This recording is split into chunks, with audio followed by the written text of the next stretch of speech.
اللهم صل على سيدنا محمد وعلى آله وصحبه ومن تبعهم بإحسان إلى يوم الدين. سبحانك لا علم لنا إلا ما علمتنا إنك أنت العليم الحكيم. Alhamdulillah, syukurillah, masih diberikan oleh Allah Subhanahu wa taala kesempatan kita bisa bertemu, silaturahim, sama-sama kita belajar dan mempersiapkan diri untuk menyambut bulan suci Ramadan. Tidak terasa begitu berjalan waktu. Perpisahan dari bulan suci Ramadan, sebentar lagi menyambut bulan suci Ramadan.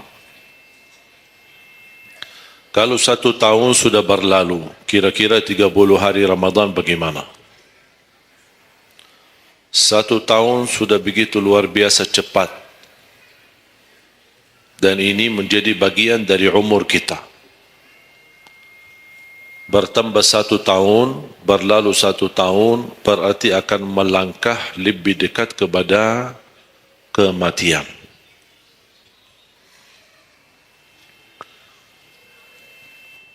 Sebenarnya bukan berapa usia kita, tapi apa isi usia kita.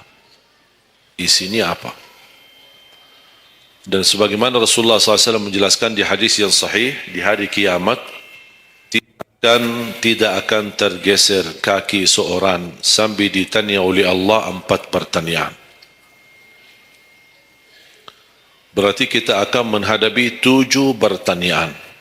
3 di kuburan, menghadap mungkar nakir, man rabbuka, ma dinuka, man nabiyuka. Yang tersisa 4 nanti di hari kiamat, sebelum dimulai hisab, sebelum tergeser kaki kita ke surga maupun ke neraka, ditanya oleh Allah Subhanahu wa taala 4 pertanyaan.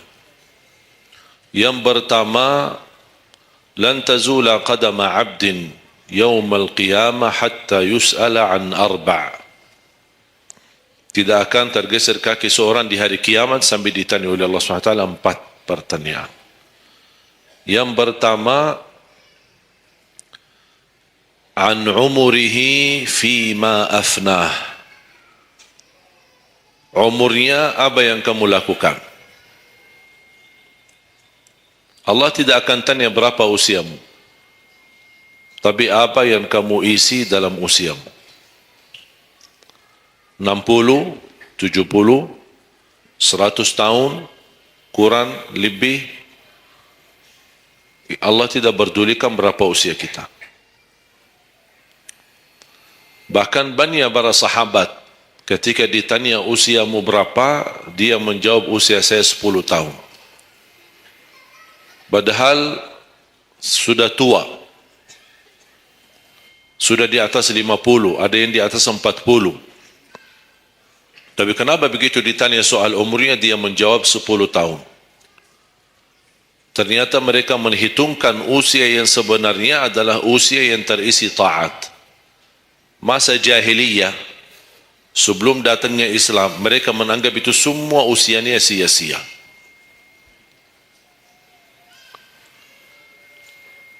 Berarti kalau ada orang muslim tidak salat sama sekali sampai usia 50 tahun, semua usianya sia-sia.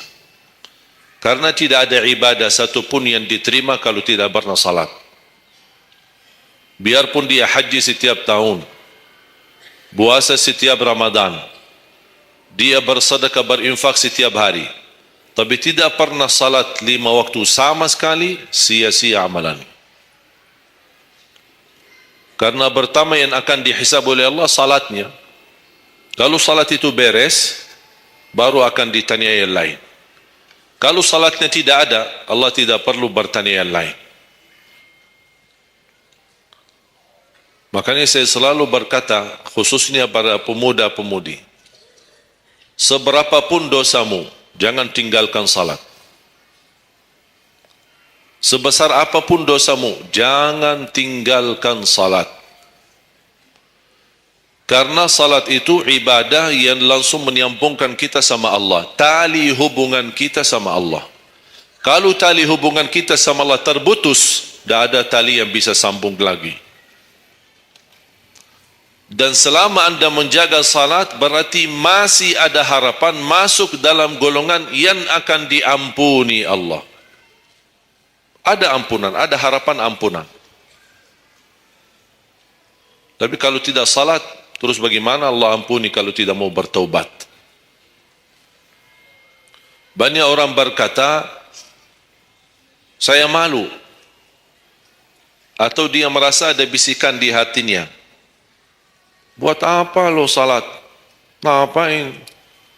Perilaku kamu aja tidak benar. Sama orang tua aja tidak benar. Dosamu tidak pernah henti-henti. Bercuma salat, tidak usah. Itu ingat bisikan syaitan. Karena syaitan ingin semuanya sekali-kali rusak. Kalau berbakti baik belum sempurna, masih banyak dosa maksiat, banyak kerusakan yang lain, tapi masih terjaga salatnya, ada harapan diampuni dosanya. Jangan sampai syaitan berhasil menggoda kita sekalian tidak salat. Oh, sudah hancur, sudah rusak yang lain, ditambah lagi parah, tinggalkan salat. Atau ada orang taubat, selama dia tidak salat, lancar, beres, aman, tidak ada apa-apa. Begitu dia taubat, dia merasa sedih, menyesal, dia mulai menjaga salatnya. Hilang motornya, kehilangan kerjaannya, diuji sama Allah SWT dalam rumah tangganya. Setan datang, coba, kamu ada dulu biasa-biasa aja, tidak pernah ada ujian. Begitu anda mulai salat, ada ujian. Ngapain? Udah berhenti aja salat, nanti kembali beres. Berhenti salat. Pas begitu dia keluar masih kehilangan motor. Ya Allah, gimana? Saya selama ini tidak pernah salat, tidak pernah hilang motor. Begitu saya mulai salat, malah hilang motor saya. Datangnya setan di situ. Coba kalau kamu tidak salat, tidak bakal hilang motornya. Akhirnya dia merasa nyesal, dia berhenti. Berarti niatnya bukan taubat. Niatnya salat, ya Allah mohon aku salat tapi Allah jaga motor aku ya. Itu niatnya. Bukan salat karena Allah, tapi salatnya karena terjaga motornya. Itu beda niat. Berarti ketika kita berlaku ibadah, melakukan sesuatu ibadah, tapi ada ujian yang masuk, jangan anda salahkan ibadahnya, tapi salahkan niatmu. Ada apa dalam niatmu? Pasti ada salah niat.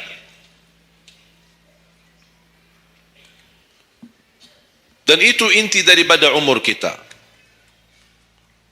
Allah berikan 60 tahun, kemarin saya hitungkan, kalau standar umur umatku kata Rasulullah kan 60 sampai 70, itu kira-kira kurang lebih. Ada yang lebih tua, lebih panjang usianya, ada yang lebih muda. Tapi standar kata Rasulullah SAW, a'maru ummati baina 60 wa 70. Standar umur umatku antara 60 sampai 70. Ada yang melebihi dari itu, tapi sedikit sekali dibanding yang lebih muda. Saya kemarin hitungkan 60. Apa yang kita lakukan di dalam usia 60 tahun. Dari lahir sampai balik. Sampai tahun berapa? 15? Kita sepakat 15? 15 tahun. Berarti sebelum balik belum taklif. Sebelum balik belum taklif. Haji boleh tapi tidak wajib, karena syarat haji harus balik. Syaratnya harus balik, walaupun diperintahkan, dibiasakan untuk melaksanakan salat. Tapi anggaplah bedun taklif, belum ada taklif, belum ada kewajiban, berarti 15 tahun itu sia-sia. Dipotonglah dari 60, berapa sisa? 45. Tidur sehari berapa jam? Hah?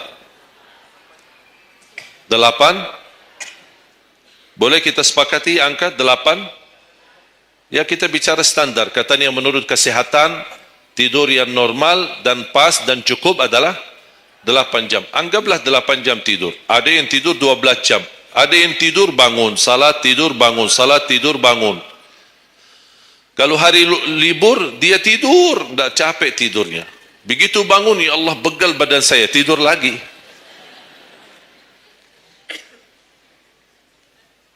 Saya hitungkan 8 jam. 8 jam dalam sehari berapa kalau dibagi? Dalam sehari. Sehari berapa jam? 24 jam. 8 bagiannya berapa jadinya? Sepertiga. Sepertiga sehari tidur. Sepertiga 60 tahun berapa? 20. 20 tahun ngapain? Tidur. 20 tahun cuman kerjaannya tidur. Mulai dari 8 jam. Coba, memang terlihat angkanya tidak terlalu besar. Tapi kalau dihitung dalam usia 60 tahun, 20 tahun tidur. Ditambah 15 belum taklif, jadi 35. Tersisa berapa dari 60? 25. Cari nafkah dan rizki. Kerjaan, standar kerja, jam kerja berapa jam? 8. Berarti 60 tahun berapa jam? Berapa tahun kita kerja? 20 tahun. 20 tahun cari menjadi kaya. Tapi 20 tahun masih stres. Tak jadi kaya-kaya. Masih bermasalah. Ditambah habis 20 tahun pensiun, tambah hutang. Belum lagi hutang sana sini. Sekarang semua serba hutang. Dan yang aku heran, kenapa orang Indonesia suka berhutang? Ada masalah sedikit hutang. Sekarang HP cicilan bagus-bagus. Begitu saya kemarin diajak sama teman foto, saya lihat HP ini, Masya Allah HP yang terbaru ini. Maaf Pak, cicilan. Jadi jangan ditipu, jangan tertipu ketika Anda melihat handphone baru sama orang, langsung Anda baik sangka barangkali cicilan. Tak ada yang sanggup cash. Cash itu 12 juta sampai ada 15 juta. Bawa mobil yang mewah, cicilan. Begitu pindah rumah, cicilan. Jalan-jalan besok juga nikah, cicilan. Semua serba cicilan. Dan terpengaruhi dengan promo. Promo sana, sana ini, ada ini, non persen, non ini, apa, sini beli satu, dapat satu. Dan semua serba hutang. Tanpa kita sadar, tidak sadar, memang mudah kita awal-awalnya berhutang, tapi begitu sudah jatuh tagihannya, pusing. Memang hutang ini bikin aku stres. Ada orang minta sama saya amalan. Ada enggak amalannya supaya saya bisa mengatasi masalah hutang ini? Saya bilang mudah amalannya, jangan berhutang lagi. Udah. Sudah selesai. Hutang itu di dalam Islam dibolehkan kalau sudah benar-benar keadaannya darurat. Sudah tidak ada solusi, tidak ada jalan, tidak ada yang bisa bantu, tidak ada yang bisa menolong. Akhirnya terpaksa, dan hati-hati dari riba. Jangan terpaksa nanti beralasan, ya Allah saya terpaksa menggunakan pinjaman bank tapi riba. Pinjam 100 juta kembalikan 120 juta. Dosa besar. Masih lebih ringan dosa zina sama ibu daripada terima uang riba. Na'udzubillah min zalik.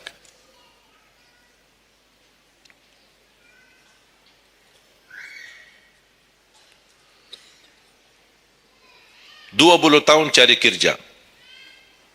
Tadi berapa yang tersisa? 25 kan? Berarti yang tersisa berapa? Saya belum bicara ibadah Bapak Ibu.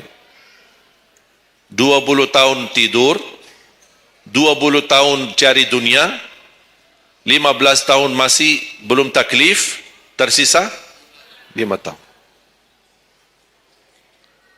Saya hitung dalam 60 tahun, bagi orang yang rutin menjaga salat 5 waktu, tahu enggak hasil hitungan saya dapat berapa?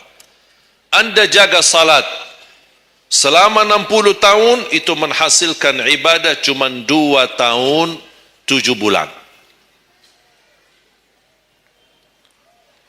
total salatmu dalam 60 tahun 2 tahun 7 bulan. Karena salat 5 waktu berapa? Tak sampai 1 jam. Tak sampai 1 jam. Saya bicara yang wajib.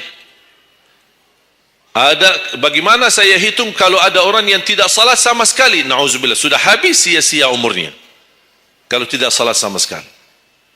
Saya belum hitung tarawih 23 rakaat 7 menit.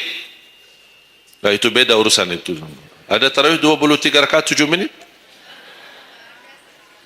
Tak ada tarawih. Jangan su'uzzan. Itu namanya olahraga. Olahraga paling cepat selesai dapat juara 1. Jadi kita harus baik sangka, jangan su'uzzan. Karena itu bukan salat. Yang aku heran itu setiap tahun itu tradisi ini terulang setiap Ramadan. Menjadi sebuah kebiasaan. Yang seharusnya menjalani kebiasaan agama atau kebiasaan beribadi. Dan kenapa itu hal menjadi betul-betul sesuatu yang kebiasaan, menjadi tradisi? Kenapa? Aku heran ini. Ada yang bisa jawab? Kenapa ketika masuk Ramadan tetap menjalankan 23 rakaat tapi dengan cara cepat? Aku heran belum menemukan jawabannya. Ada apa dengan 23 rakaat harus selesai cepat? Dan ini khusus di bulan Ramadan. Aku sangat kagumi ketika mendengar seorang imam begitu maju imam tarawih rakaat pertama, Allahu Akbar, Masya Allah, kepanjangan takbirnya. Saya sudah alhamdulillah, pasti nikmat, enak. Bismillahirrahmanirrahim, alhamdulillahirrahmanirrahim, astaghfirullahalazim. Saya kaget, barusan sudah enak, ngapain cepat-cepat?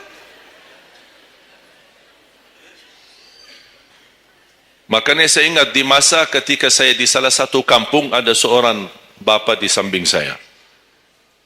Saya datang ke masjid, sudah mereka mulai tarawih. Yang aku kasihan bapa di sebelah saya, barangkali usia 80, 90. Gerakannya tidak sama seperti kita. Kan kita masih muda, masih bisa mengejar imam. Habis bacaannya imam, saya tidak bisa mendengar kecuali ujung ayat. Oh, ini Al-Fatihah. Bismillahirrahmanirrahim. An-Na'im. Apa? Alhaakumut takatsur. Allahu Akbar. Sami'allahu liman hamidah. Allahu Akbar. Allahu Akbar. Allahu Akbar. Saya masih ikut. Yang saya kasihan bapa yang di samping saya ini. Begitu imam ruku', bapa kan pelan-pelan, kan begal badannya, sudah tua, fisiknya tak kuat, turun pelan-pelan, imam sudah sampai Allahu hamidah. Bapa berdiri lagi, dah jadi ruku' bapa. Bas begitu sujud, kita semua turun sujud. Bapa saya lihat pelan-pelan sambil batu-batu. Turun. Begitu dia sudah mau nyampe, imam sudah rakaat kedua. Bapa malah berdiri lagi, dah jadi sujud. Astaghfirullahaladzim, kasihan bapa, dah jadi ruku, dah jadi sujud. Pas di rakaat yang kedua, saya megang tangannya, Pak, kita pulang aja deh. Mendingan salat tarawih di rumah sendiri. Itu bukan salat tarawih.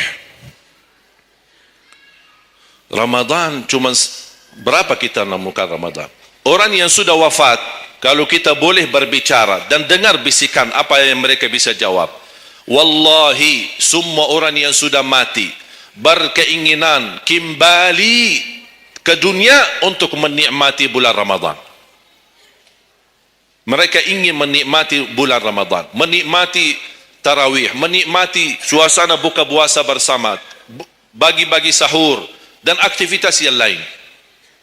Ini kesempatan, kita masih diberi oleh Allah umur, sehat walafiat, maksimalkan. Tidak semestinya 23, mau 11 boleh, mau 23 boleh, mau seberapapun tarawihnya, mau salat tahajud di rumahnya boleh. Ulama sudah menjelaskan jumlah salat malam atau tarawih yang paling sedikit 2 rakaat, yang paling banyak tidak ada batasnya. Jadi kalau kita 2 rakaat, 4 rakaat tutup witir, sah. 8 rakaat tutup witir, sah. 10 rakaat tutup witir, sah, tidak ada masalah. Tidak harus 11 atau 23. Intinya bukan jumlahnya, tetapi cara melaksanakannya. Apalagi kalau bacaan imam bagus, fasih, jelas hurufnya. Saya yakin bagi jamaah yang awam, yang datang setiap Ramadan, setiap malam ikut salat tarawih, dia belum bisa baca Quran, tapi dia mendengar baca imam selama 30 malam, dia pasti bakal belajar Al-Quran karena bacaan imam bagus. Bismillahirrahmanirrahim. Alhamdulillahi rabbil alamin. Ar-Rahmanir-Rahim. Maliki yaumiddin. Iyyaka na'budu wa iyyaka nasta'in.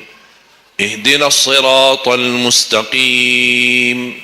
صراط الذين أنعمت عليهم غير المغضوب عليهم ولا الضالين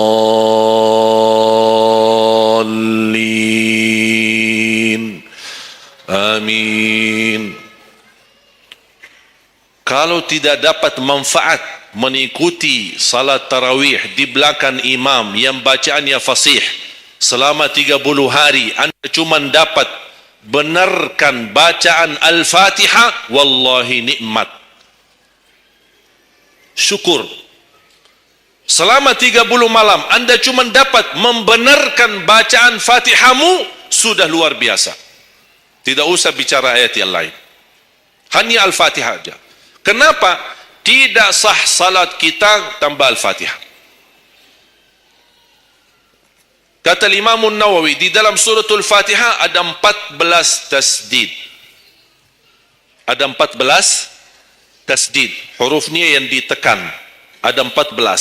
Tertinggal satu, batal salatnya. Dan Imam Nawawi berikut mazhab Syafi'i. Makanya jamaah sekalian, wajib hukumnya belajar Al-Fatihah, bukan sunnah. Wajib hukumnya belajar surat Al-Fatihah. Perbaiki, benarkan bacaanmu, karena tergantung Fatihahnya itu salatnya sah atau tidak, itu tergantung Al-Fatihah. Makanya saya harap mulai dari hari ini anda semua bersungguh-sungguh belajar suratul Fatihah. Jangan anda targetnya mau hafal 30 juz anda hafal, tapi tidak benar suratul Fatihah, sia-sia, tidak ada manfaat. Karena anda baca suratul Fatihah, tidak baca ayat yang lain sama sekali, masih tetap sah salatnya. Karena suratul Fatihah tidak bisa diganti.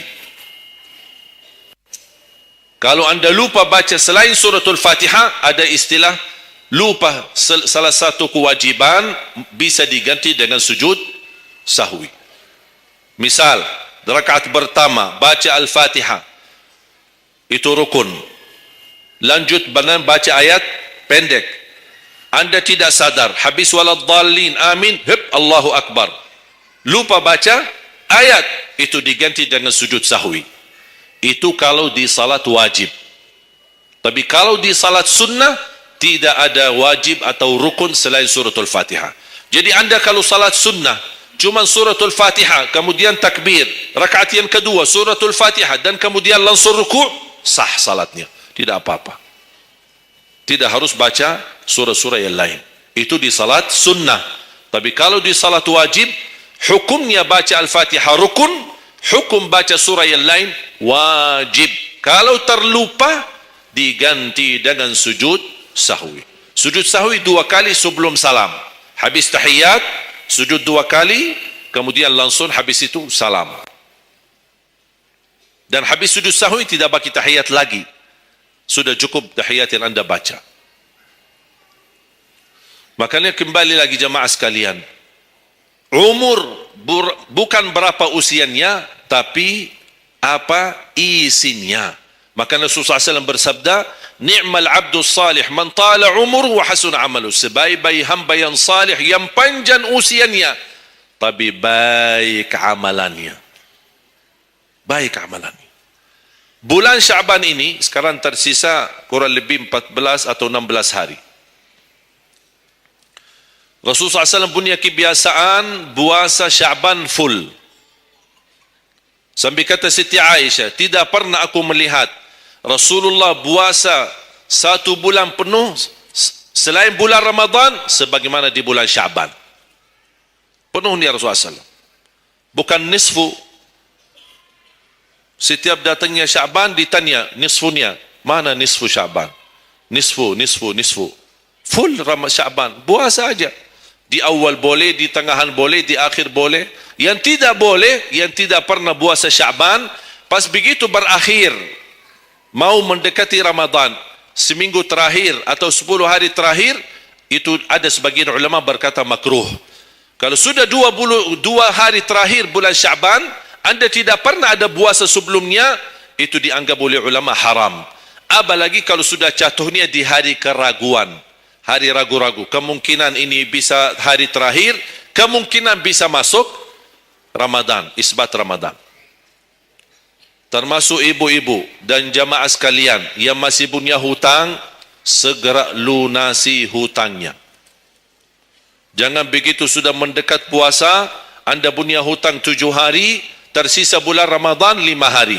Syekh, apa? Aku punya hutang 7 hari, sedangkan yang tersisa bulan Ramadan itu tinggal 5 hari lagi mau masuk Ramadan. Aduh, 1 tahun dah pernah tanya. Begitu sudah mepet baru cari jawabannya. Itu karena hukuman nanti. Tetap diganti puasa yang dari tahun yang lalu. Tetap bayar hutangnya dan kena denda setiap hari kena fidyah. Jadi seandainya anda masih punya hutang dan masuk Ramadan, anda belum lunasi, tetap hutang itu terbawa nanti. Pas habis Ramadan, anda punya kewajiban bayar hutang. Tapi karena anda tunda, mundurkan sampai masuk Ramadan, anda punya kena denda. Ditambah lagi, bukan hanya bayar dengan puasa, ganti puasa, tapi ada lagi namanya fidyah. 1 hari 1 orang miskin. Diberikan kecukupan makanan. Makanya kembali lagi, yang punya hutang segera lunasi hutangnya. Masih ada kurang lebih 15 atau 16 hari. Jangan sia-siakan umurmu. Yang kedua, pertanyaan Allah Subhanahu wa taala, wa an syababihi fima ablah. Usia mudahmu, apa yang kamu berjuangkan? Apa yang kamu lakukan? Pertanyaan saya kepada jamaah, usia muda apakah bukan usia dari umur? Bukan sesuatu dari umur? Usia muda bukan sebagian dari umur? Dari total umur bukan? Dari total umur. Tapi kenapa Allah bertanya soal umur secara total dan ditanya lagi soal usia mudahmu? Kenapa? Padahal kan sudah cukup Allah tanya tandaan umurmu, ditanya lagi tandaan usia mudamu. Kenapa 2 kali ditanya? Allah tidak mencukupi dengan pertanyaan umur, total umur kita, tapi Allah menambahkan lagi, itu menjadi beban bagi seorang pemuda. Allah bukan akan tanya total usia umurmu, tapi akan Allah tambah lagi pertanyaannya, apa yang kamu lakukan di usia mudahmu? Usia muda itu sangat, menurut saya sangat sensitif. Anak muda yang taat, istiqomah di sisi Allah lebih baik daripada yang tua yang taat. Sekali lagi, dan yang tua-tua jangan tersinggung ya. Yang muda yang taat, istiqamah di sisi Allah lebih mulia daripada yang tua yang taat. Sama-sama taat, tapi kenapa yang muda lebih mulia? Karena godaannya lebih besar. Kalau yang tua, apa yang mau digoda? Habis sudah. Tak ada fisik, tak ada tenaga, tak ada apa. Kalau yang muda banyak godaannya. Pandangan matanya, telinganya, hawa nafsunya, sahwatnya, fitnah sana sini. Mudah digoda, anak muda. Makanya Allah berikan kemuliaan. Bahkan salah satu hadis yang sahih, Di hari kiamat, semua di bawah matahari. Cuma 7 golongan yang di bawah naungan Allah. Di antaranya, wasyabun nasya'a fi ta'atillah, seorang pemuda yang menjaga diri dalam bertaat kepada Allah. Dia dapat keistimewaan di hari kiamat. Bersama pemimpin yang adil. Bersama seorang laki-laki yang tergantung dengan masjid. Berapapun usianya. Ditambah lagi seorang pemuda yang bisa menjaga diri dalam bertaat kepada Allah Subhanahu wa taala. Dan kalau kita baca sejarah ulama, semua para berjuang untuk agama semuanya muda. Tak ada yang tua.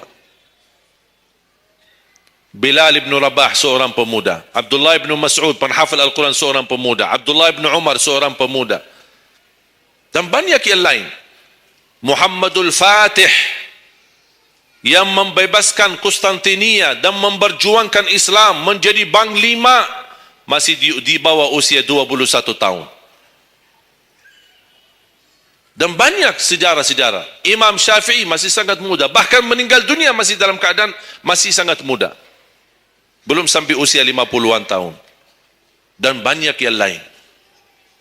Makanya pengaruh bahkan taruhan besar bagi umat Islam itu tergantung pemuda.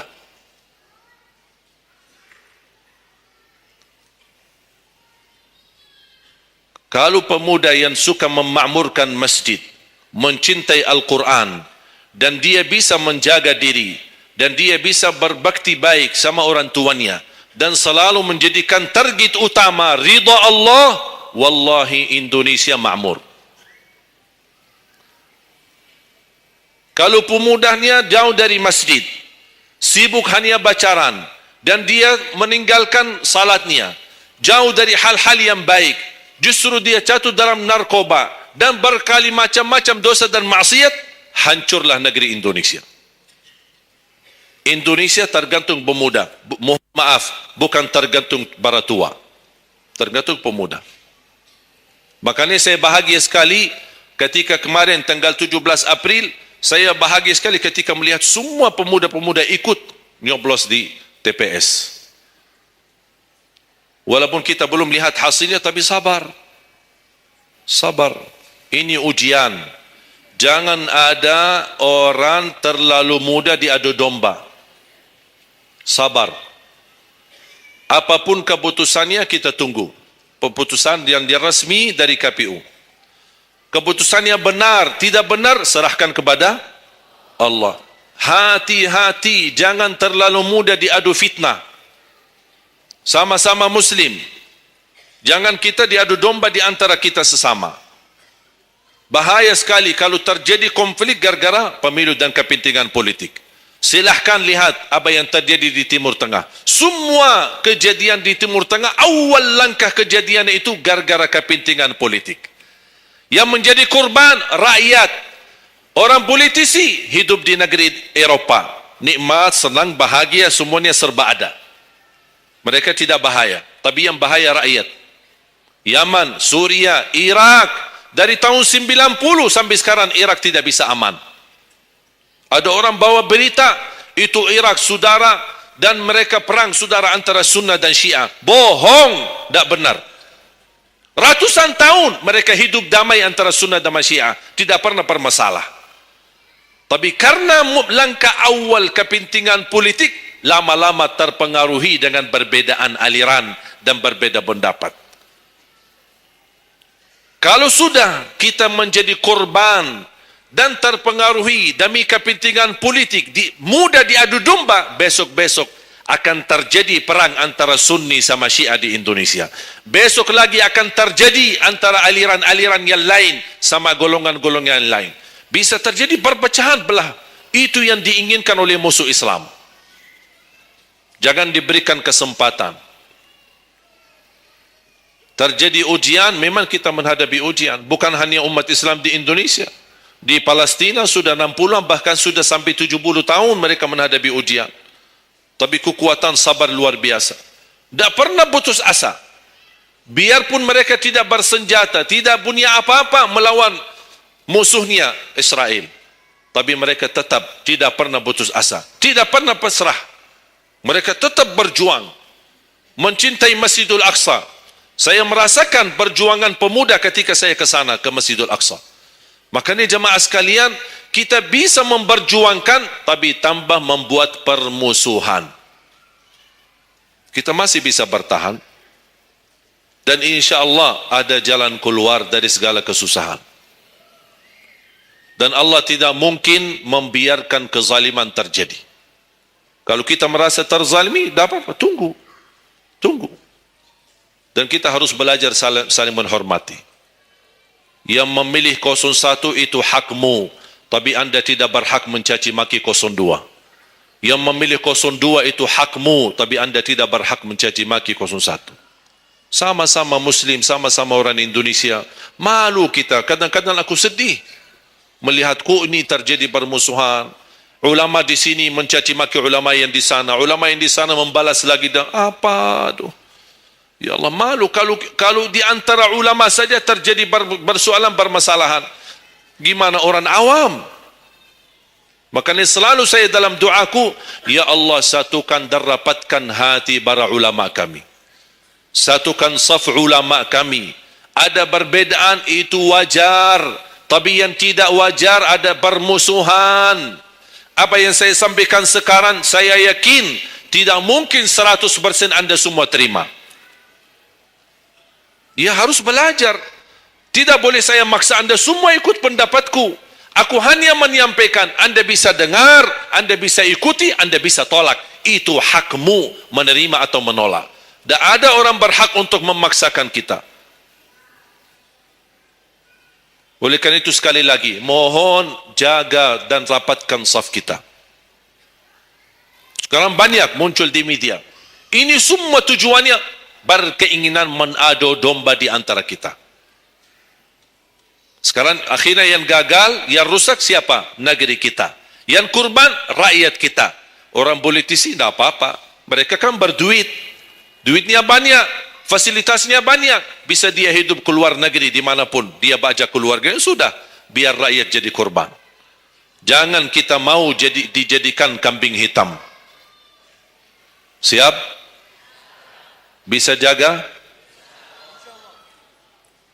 714 suku dan budaya berbeda-beda, tapi alhamdulillah masih bisa bersatu di bawah bendera merah putih. Dan ini karunia dari Allah Subhanahu wa taala. Wajib kita syukuri dan wajib kita jaga. Dan kita berdoa. Sekarang anda sudah ikut memilih kan? Sudah memilih? Sudah, itu ikhtiar. Anda sudah selesaikan tugasmu. Sekarang apa yang harus kita lakukan? Doa, memohon pertolongan dari Allah. Biar Allah yang memilih mana yang terbaik.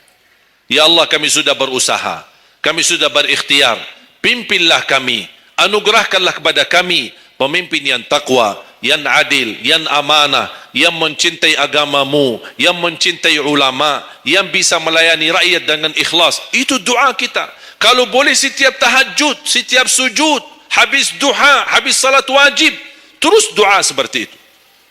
Saya punya kebiasaan ketika mengajak jamaah umrah, saya haruskan kepada semua jamaah ketika kami tawaf maupun sa'i, wajib paling tidak 1 kali tawaf, 1 kali sa'i, khusus doakan Indonesia. Karena Indonesia apalagi saat ini sangat membutuhkan doa kita.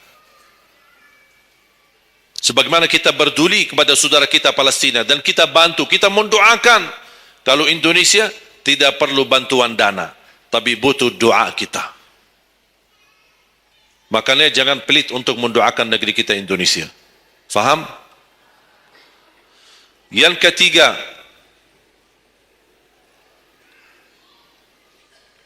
wa an ilmihi wa an malihi min aina iktasabah wa fima anfaqah. Pertanyaan yang ketiga yang akan ditanyakan oleh Allah, hartamu dari mana dan ke mana? Woi, bahaya ini. Kadang-kadang ada orang sumber dananya halal, tapi pengeluarannya bebas. Semuanya boleh. Itu bertanggung jawabannya.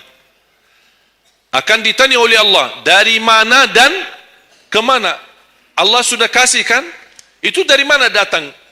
Anda harus memberi jawaban yang benar. Dan ke mana Anda infakkan?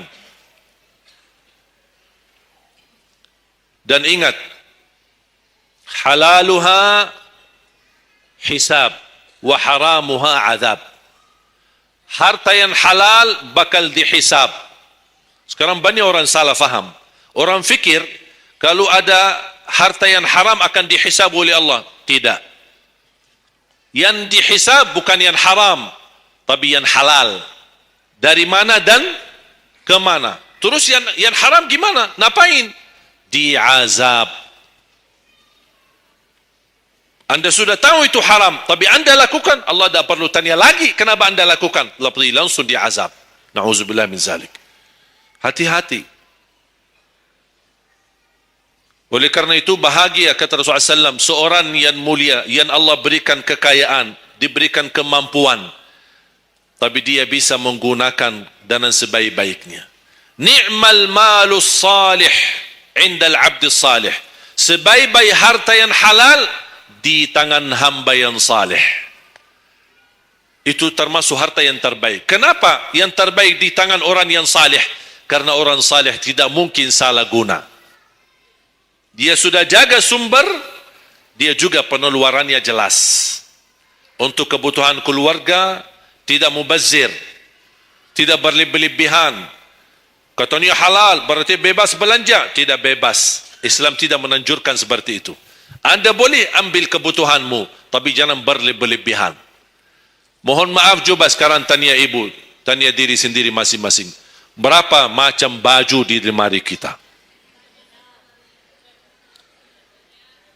Sudah, mohon maaf, dah usah bahas yang lalu. Terlanjur belanja karena ibu merasa tidak tidak tega, merasa keberatan kalau setiap acara itu aja yang dipakai.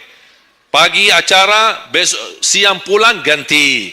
Siang malam ada acara lagi, ganti lagi. Karena merasa malu. Apalagi kalau ketahuan, bukan yang tadi pagi ini ya. Oh, ada beda warna. Memang sama model tapi beda warna. Malu karena orang-orang itu. Apain kok?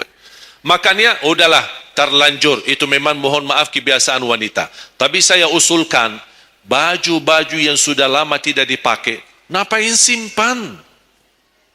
Sudah, bebaskan, infakkan, sedekahkan. Saya kemarin bermusyawarah dengan tim-tim yayasan kami untuk membuat satu lembaga khusus yang punya pakaian-pakaian yang sudah lama tidak dipakai. Apapun boleh, alat meja, sofa, apa saja yang di rumah, karpet, yang bukannya sesuatu yang tak pernah dipakai, barang makanan, piring, sendok, apa saja, insyaAllah kami bisa ditarik dan dikawal dan dikelola lagi, dikelola ulang, termasuk baju-baju. Kalau ada yang robek, ada yang ini, kita bisa jahit, kita bisa perbaiki dan kita sedekahkan. Bisa di dalam negeri dan bisa di luar negeri. Alhamdulillah program ini berjalan di kota Madinah. Alhamdulillah tidak ada lagi mubazir yang buang baju sia-sia. Semuanya bisa dimanfaatkan. Mudah-mudahan terwujud program ini agar ibu-ibu tidak terbeban. Ada kelebihan mau pindah rumah. Biasanya kalau pindah, apalagi kalau orang kaya, pindah rumah mana barang-barang dibawa lagi? Barang-barang besi yang baru-baru semua. Terus yang tersisa kemana? Dibuang atau tidak tahu kemananya. Udah, kita yang ambil, kita yang kelola, yang perlu diperbaiki kita perbaiki, dan kita hantarkan kepada warga-warga yang miskin yang mereka tidak punya apa-apa. Setuju? Yang terakhir, yang keempat, wa an ilmihi madza amila bihi. Allah akan tanya terhadap ilmumu, apa yang kamu lakukan. Jadi jamaah sekalian, intinya bukan berapa banyak ilmumu, tapi berapa yang Anda amalkan. Oleh karena itu, jangan terlalu banyak belajar. Belajar dan amalkan. Walaupun Anda belajar cuman sedikit, itu jauh lebih baik daripada Anda banyak belajar tapi tidak sempat mengamalkan. Belajar, amal. Belajar, amal. Dan ilmu yang bermanfaat yang diikuti dengan amalun salih. Ada orang Masya Allah semangat, ke sana belajar, sana belajar, sana belajar, tapi tidak pernah mengamalkan. Dikasih amalan zikir, wirid, tidak diamalkan. Ditambah lagi amalan yang kedua, tidak diamalkan. Akhirnya terbeban, banyak amalan belum ditunaikan. Itu menjadi beban. Nanti di hari kiamat, Allah akan tanya, sudah berapa lama kamu belajar? Sudah berapa banyak ilmumu? Apa yang kamu amalkan? Oleh karena itu jamaah sekalian, tolong jaga. Boleh anda belajar, tapi anda amalkan. Kalau ada orang berkata, daripada saya salah, ya udah tidak usah belajar. Oh, bahaya lagi. Ada orang berkata, daripada saya perlumpun dan bisa menamalkan, mendingan saya tidak usah banyak belajar. Udahlah, biar saya tunaikan dulu yang sudah saya belajari. Tidak. Tetap anda belajar dan menamalkan sesuai kemampuannya. La yukallifullahu nafsan illa usaha. Walaupun anda belum tunaikan seluruh amalannya, tidak apa-apa. Tapi anda sudah ada niat, anda sudah ikhtiar, anda sudah tunjukkan yang terbaik, tapi kemampuannya memang sampai segini. Kemampuannya memang terbatas. Tidak apa-apa, Allah melihat anda sudah bersungguh-sungguh untuk menamalkan apa yang anda belajari. Oleh karena itu, saya kasih satu amalan. InsyaAllah mudah-mudahan bermanfaat. Sedekah subuh. Sedekah subuh, kenapa saya berkata sedekah subuh? Bukan berarti tidak boleh sedekah di waktu yang lain. Semua sedekah boleh di setiap waktu dan setiap saat, hari Jumat maupun selain hari Jumat. Tapi sedekah subuh itu termasuk sedekah yang terbaik. Kenapa? Bukan kata saya, tapi kata Rasulullah sallallahu alaihi wasallam. Setiap waktu subuh Allah turunkan malaikat, tugasnya mendoakan orang yang bersedekah subuh hari. Allahumma a'ti munfiqan khalafa. Ya Allah, ganti yang lebih baik bagi orang yang infak di subuh hari. Ibu-ibu lagi halangan tidak salat, sebelum beraktivitas isi sedekah subuh.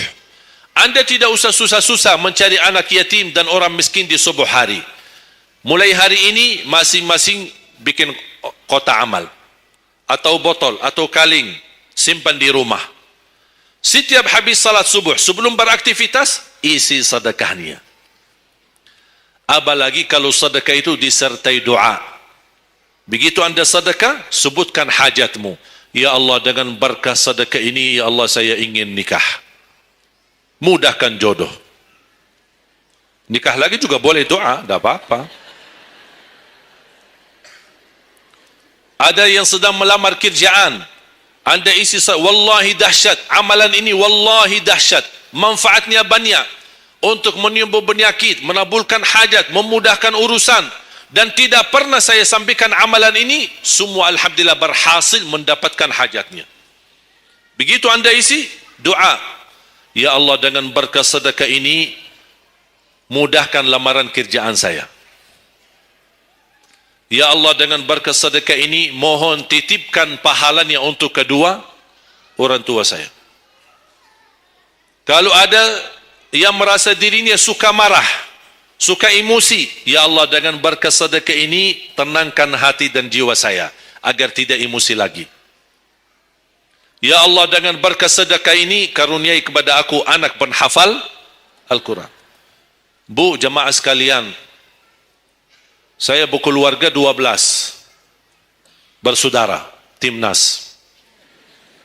Dan kami memang sudah disusun satu lusin.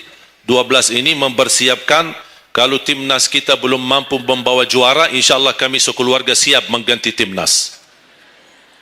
Alhamdulillah, dari saudara saya 12 ini 10 penghafal Al-Quran. Tapi orang tua saya awam. Percaya enggak? Orang tua saya bukan ulama, bukan kiai, bukan ustaz. Ayah saya belajar kelas 3 SD. Ibu saya tidak pernah masuk sekolah sama sekali. Sampai usia 40 tahun masih buta huruf, tidak bisa baca Quran. Tapi Allah berikan karunia keturunan penghafal Al-Quran. Berkat apa? Salat mereka dan sedekah mereka, termasuk doa.